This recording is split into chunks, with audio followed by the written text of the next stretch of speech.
Hi friends, మీకు ఈ video నచ్చినట్లయితే ఈ వీడియోని లైక్ చేయండి, సబ్స్క్రైబ్ చేయండి.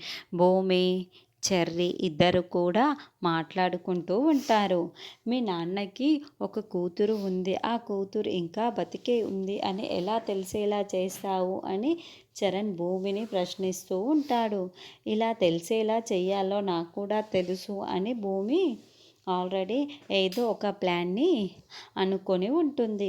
ఆ ప్లాన్ని ఇప్పుడు అమలు చేస్తూ ఉంటుంది.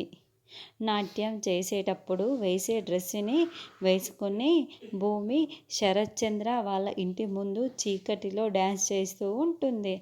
ఎవరు చీకట్లో డ్యాన్స్ చేస్తున్నారు, ఎవరు వచ్చింది అని అపూర్వ టోన్ని ఓపెన్ చేసి బయటికి వచ్చి చూస్తూ ఉంటుంది.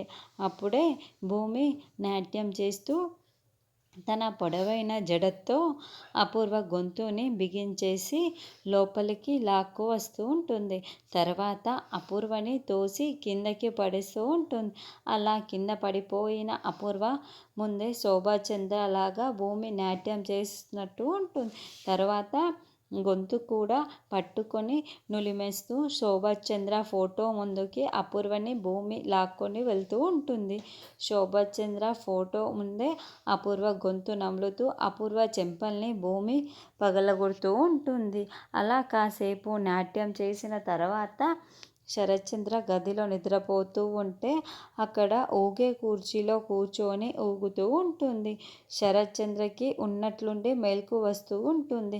అక్కడ చీకట్లో ఉన్న భూమిని చూసి ఎవరు ఎవరు అని అడుగుతూ ఉంటాడు.